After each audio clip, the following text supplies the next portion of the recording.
भगवत गीता अध्याय 1 श्लोक 19 से 30 तक का हम संस्कृत सहित हिंदी अनुवाद करेंगे। श्लोक नंबर 19।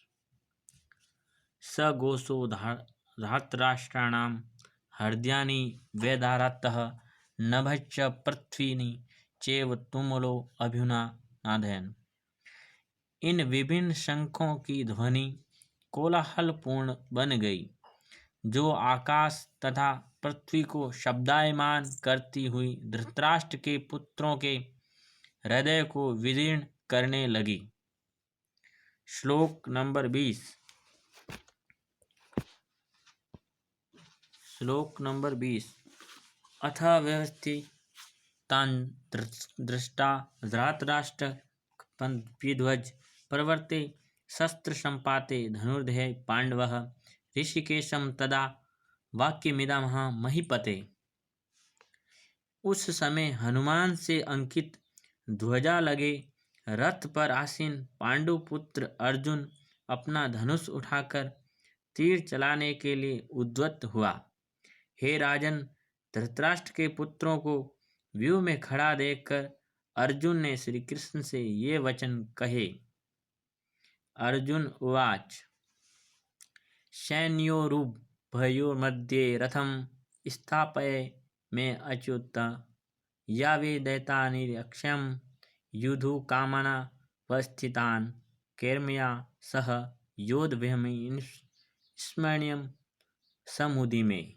अर्जुन ने कहा, हे अच्युत, कृपा करके मेरा रथ दोनों सेनाओं के बीच ले चले, जिससे मैं यहाँ उपस्थित युद्ध की अभिलाषा रखने वालों को शस्त्रों की इस महान परीक्षा में जिनसे मुझे संघर्ष करना है उन्हें देख सकूं।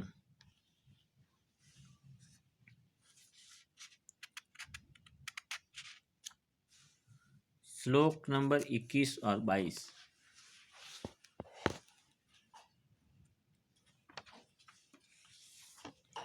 श्लोक नंबर 23। योत्स्यमानः वैक्ष्यहं ये अत्यंत्र समागता धृतराष्ट्रस्य दुर्बुद्धे युधे प्रीचिकृष्व। मुझे उन लोगों को देखने दीजिए जो यहाँ पर धृतराष्ट्र के दुर्बुद्धि पुत्र दुर्योधन को प्रश्न करने की इच्छा से लड़ने के लिए आए हुए हैं। संजय उवाच एवमुक्तो ऋषिकेशो गुडाकेशेन भारतः सैन्योर्युभा मध्ये स्थाप्यता रथोत्तमम्। श्लोक नंबर 24। संजय ने कहा, हे भरतवंशी अर्जुन द्वारा इस प्रकार संबोधित किए जाने पर भगवान श्री कृष्ण ने दोनों दलों के बीच में उस उत्तम रथ को लाकर खड़ा कर दिया।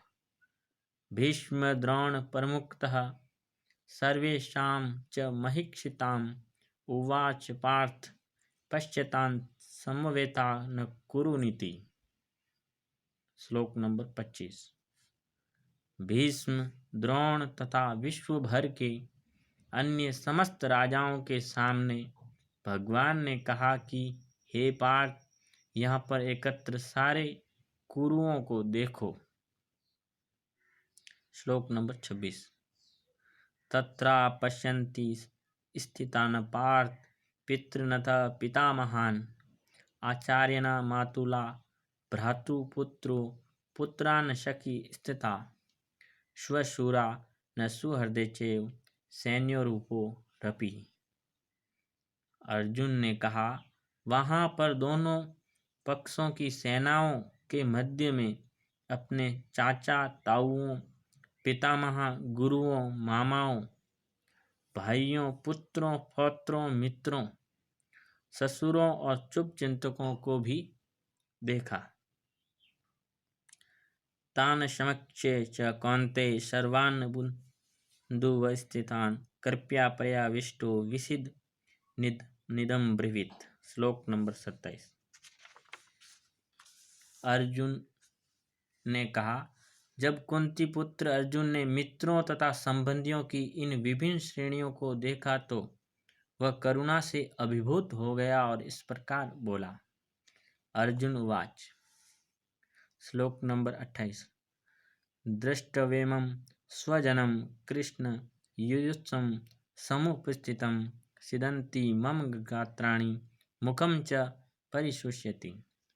अर्जुन ने कहा, हे कृष्ण, इस प्रकार युद्ध की इच्छा रखने वाले अपने मित्रों तथा संबंधियों को अपने समक्ष उपस्थित देखकर मेरे संग शरीर के अंग कांप रहे हैं और मेरा मुंह सूखा जा रहा है। श्लोक नंबर 29। वेपथु च शरीरे मे रोमहर्ष च जायते गांडीव स्त्रसते हस्ता त्वकचैव परिदहते। मेरा सारा शरीर कांप रहा है, मेरे रोंगटे खड़े हो रहे हैं, मेरा गांडीव धनुष मेरे हाथ से सरक रहा है और मेरी त्वचा जल रही है। श्लोक नंबर 30। न च शक्नोमि वस्थातु भ्रमति च मे मन निमित्तानि च पश्यामि विपरीतानि केशव। मैं यहाँ सब और अधिक खड़ा रहने में असमर्थ हूँ। मैं अपने को भूल रहा हूँ और मेरा सिर चकरा रहा है। हे कृष्ण, मुझे तो केवल अमंगल के कारण दिख रहे हैं। आगे का बाद में पढ़ेंगे।